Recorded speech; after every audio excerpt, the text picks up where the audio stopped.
Job, and we say hala Trevor Noah. Hala, flying the flag very high there. Well done indeed. And of course we always claim them when they're successful, but nonetheless we are very proud of Trevor Noah. My name is Cindy Mabe and you're watching Africa News Network. First Fast Live. Indeed, we are live. This is Clive Smith coming to you from our mid-range studios. This is African News Network, as my sister Cindy has already said.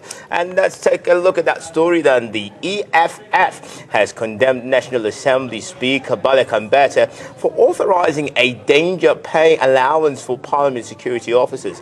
The Red Berets say Mbete is hindering free speech. The security officials, otherwise known as the white shirts, will now be paid an additional 400 rand due to their dangerous working conditions. The EFF object to the presence of security officers in the National Assembly. The EFF members were physically dragged out by security officials after disrupting President Jacob Zuma's State of the Nation address. The white shirts were summoned by Mbete after proceeding degenerated into chaos. The EFF's complaint raises questions since it is their own behaviour that prompted Mbete to summon the officers into Parliament.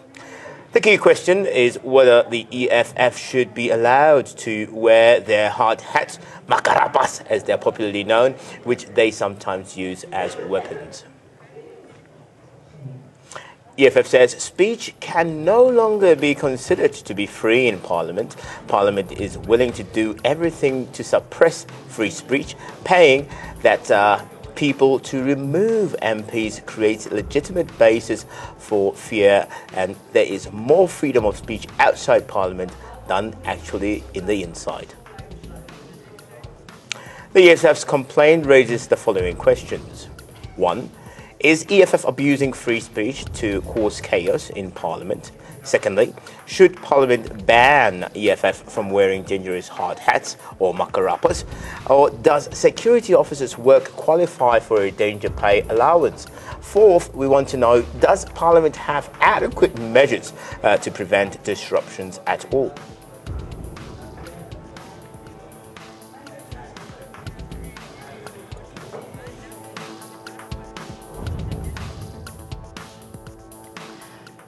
And as always, the lines are open 011-542-2186. You can also join us on social media. The EFF essentially rejecting Parliament's proposal to pay occupational hazard fees, or rather an allowance to the Parliamentary Protection Services. Joining us on the line, Botsang Muilwa, political analyst, Dennis Bloom is COPE spokesperson, and Tony Healy is a Labour consultant. Mandla Simelane is also a political analyst. We'll start with you, Mr. Bloom. Just in the reaction now to the additional compensation for what seems to have become a more dangerous and volatile space for the Parliamentary Protection Services. Mr. Bloom, are you there? Thank you very much, Cindy. Hello? Yes, we Cindy? can hear you. We can hear you. Can you hear me? Yes, sir. Okay, no, the first thing that we want to say is that the quorum of the House must be restored. That decorum that was there since 1994 must be restored. But you don't restore the decorum by putting in people who are beating up elected members of Parliament, members who were elected to represent people outside. We, as the Congress of the People, totally disagree with this 400 rand danger allowance that the Speaker approved. We are going to oppose that in the Rules Committee, and we are going to say that taxpayers' money cannot be abused like that. There's a lot of things that can be done. You see, this thing will create a very serious problem with other security people.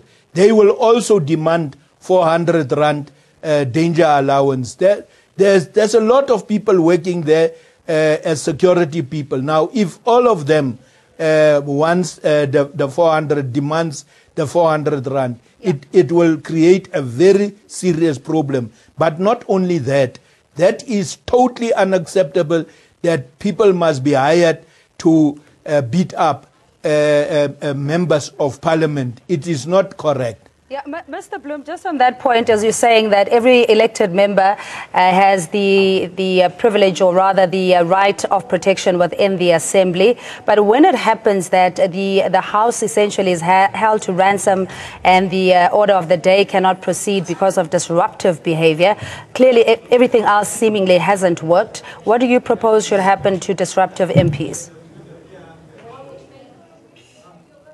We are saying there's rules and regulations. There's rules. You see, for 23 years now,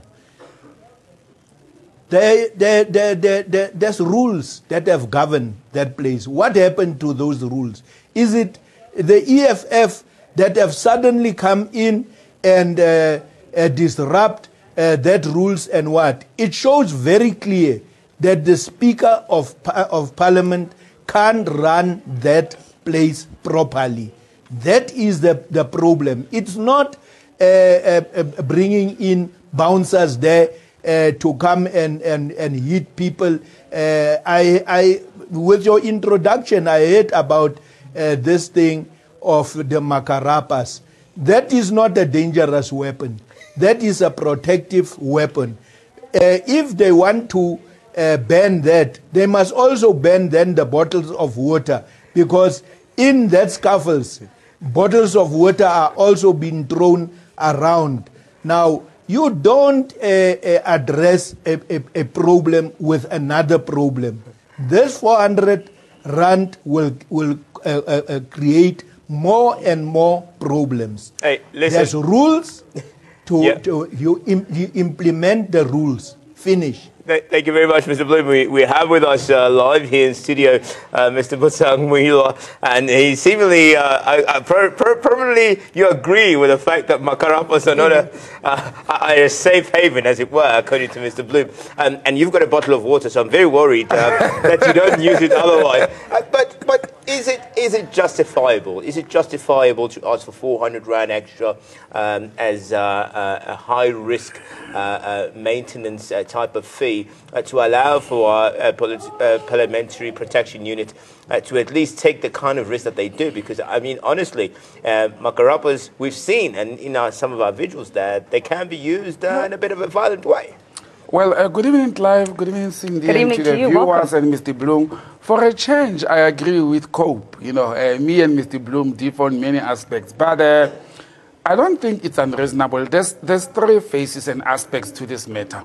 One is a labor relations matter, whereby if the life of a person or an employee is endangered, the employer is required to consider or look into a situation whereby a person can be compensated towards, conducting an endangered job, a job where he can be injured. Yeah. That's one element that has to do with labor relations. And I don't think 400 rands, it's too much money. I actually think it's peanuts, if a person is exposed to danger.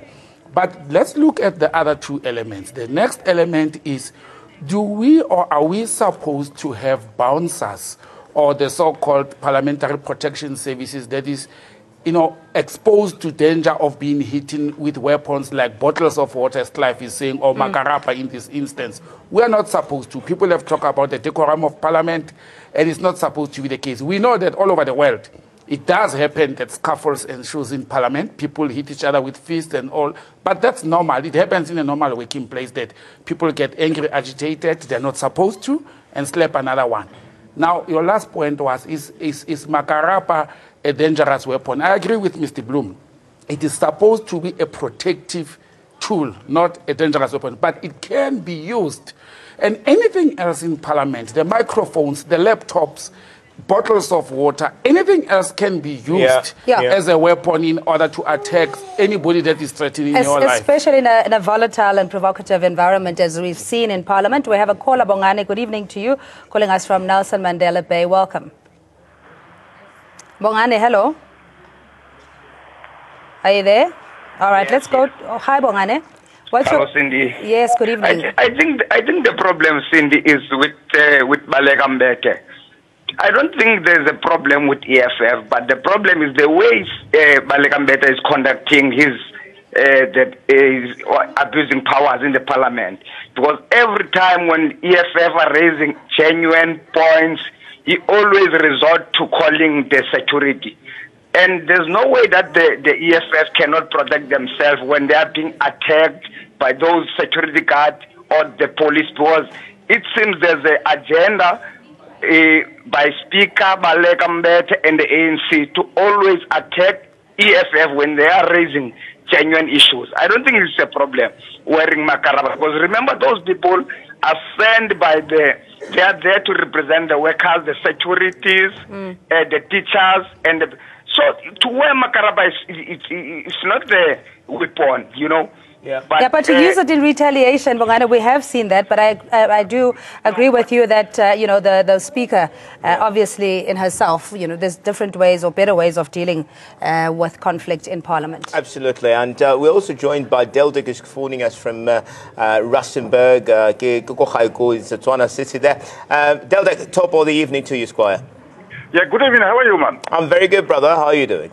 I'm good. Actually, I'm just calling just to tell you that I love your show. That I just want to hear to say hala. Hala to you, brother. So the Mutual Admiration Society derailing the debate completely. Good evening to you. What's on your mind? Keep it out. Yeah, okay. I love your show. Okay, bye. Yeah. Thank you very much. Cheers. No, that was it. That was it. But I just want to come back to in terms of what is permissible within Parliament, because clearly the working conditions have somewhat deteriorated, or they become dangerous for the protection services. Should they not be incentivized because of that? Cindy, I've addressed the incentive part. Those people were called in, and we learned that actually they are former police people. If they are called in to come and deal with a situation that needs incentives, let them be paid that. But let us look at Parliament, how it's supposed to be. I've made examples of weapons that may be used. The previous caller who was defending the EFF, and let us be fair and honest, when these people started wearing working clothes going into Parliament, there was absolutely no intention at that time to use that as weapons. Cindy has correctly said it, to say they are using them in retaliation.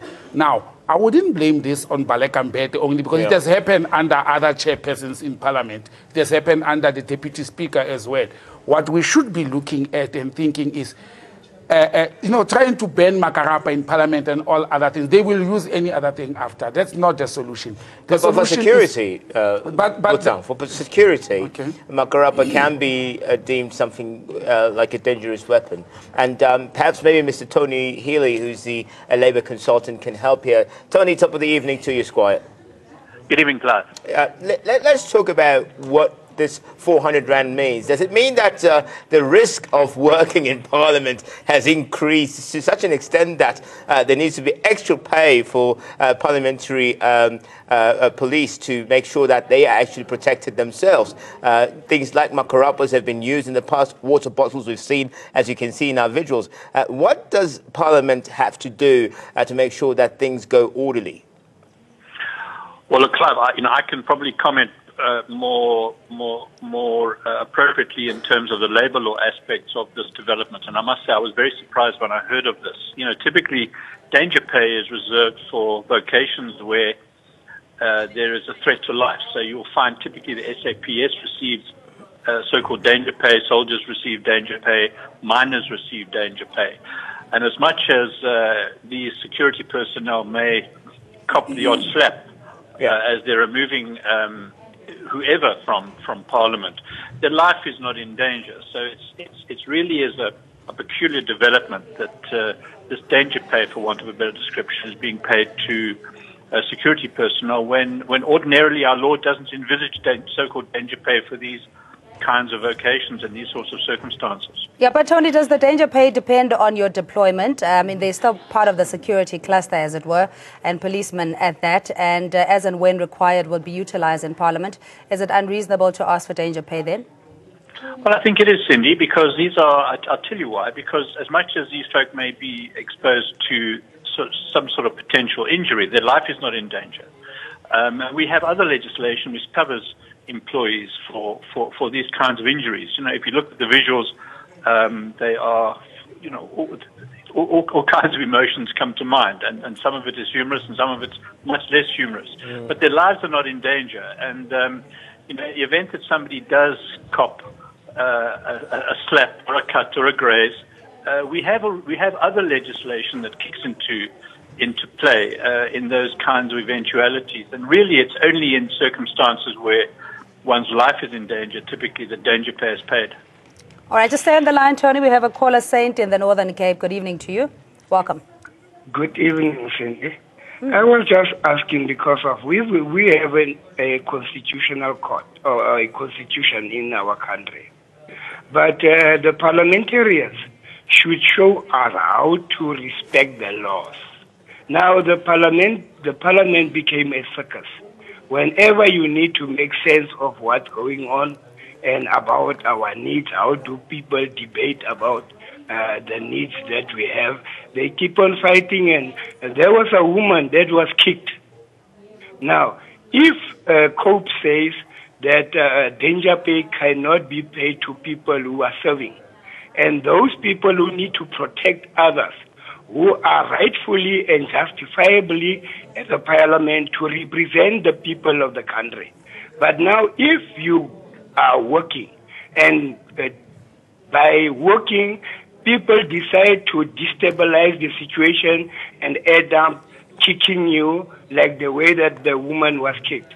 I mean, what is the constitution therefore? How can I respect the laws of the country if the people that made the laws can't even abide the laws? Totally agree with you, saying thanks so much. Alex in Limpopo, good evening. Good evening, ma'am. What's your question or comment?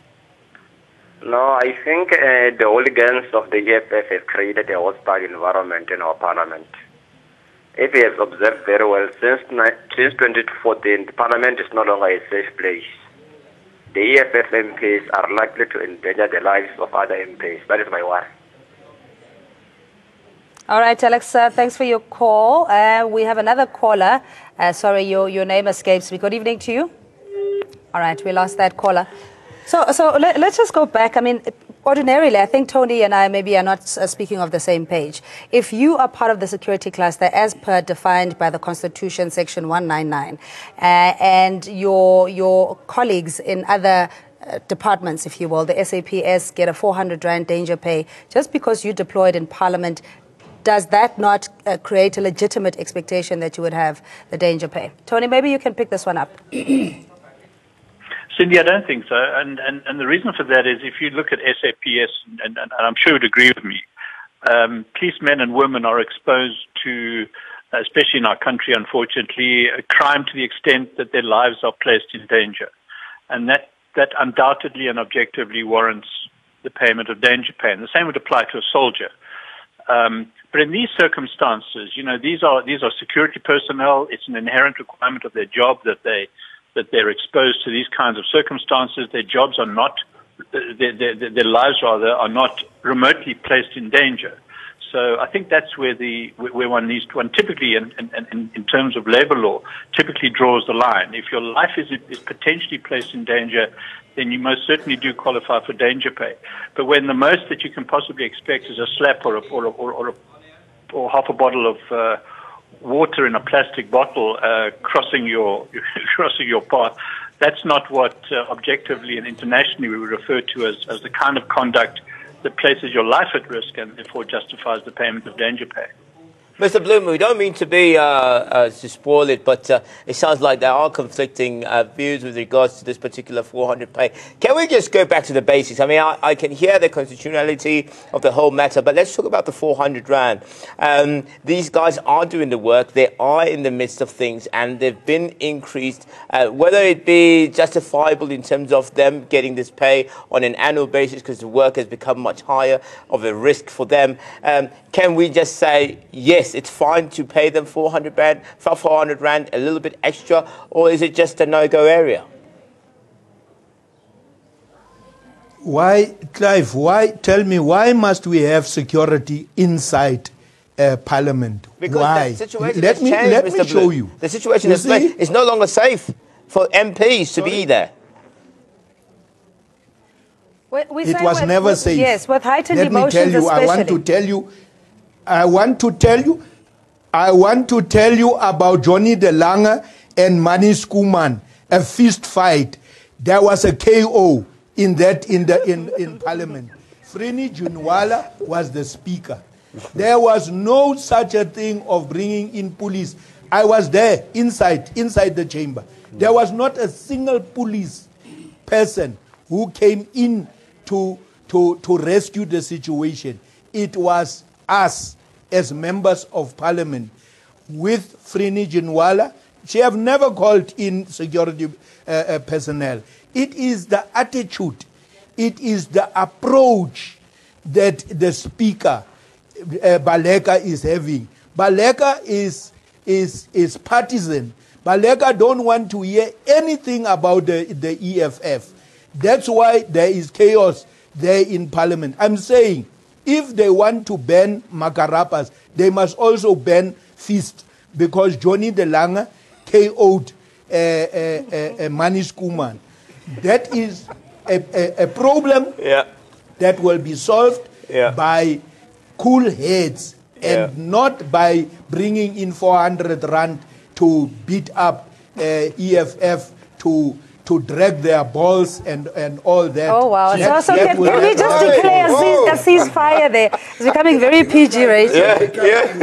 Yeah, go on. I understand where Mr. Bloom comes from. Yeah. But he cannot put a situation of 10 years back in a current situation. Yeah. Indeed, the situation has changed. The status quo is not the same. Yeah. We cannot, as responsible citizens, put a blind eye on a situation that there's been scuffles which have gone beyond fist in Parliament. But could the Speaker have done differently? Could the Speaker have done I personally believe the Speaker could have done it differently. It has happened, and I remember an incident where Willie Madisha was said to have misbehaved in Parliament, and he was asked to walk out, and he walked out. Yeah. But somebody may stand up and say, but when the EFF is being asked to walk out, they do not walk out, so they have to be pushed out. And in the middle of being pushed out, fists and bottles of water and makarapas fly. Now, as a responsible Parliament, you cannot put a blind eye on that. And I want to differ with Tony when he says the life is not endangered. What is the meaning of life is not endangered? Does somebody have to die first, then we say a life has been endangered? Somebody may hit you with a makarapa or a bottle of water. It goes right straight into your eye, and you lose your sight for life. So your life is endangered because you will not be able to perform your duties the way you were performing them when you've got a full sight. Thank you very much. We should be able to differentiate. Unfortunately, we're out of time, my brother. We appreciate it. And I'm glad that you spoke about my eyes because, it could be a harmful effect in actual fact. Exactly. Thank you very much to all our guests, Mr. Tony Healy, who's a Labour consultant. And we also had Mr. Dennis Bloom, who is with the COPE. And also here in studio, we had Botang Milwa, who's a political analyst.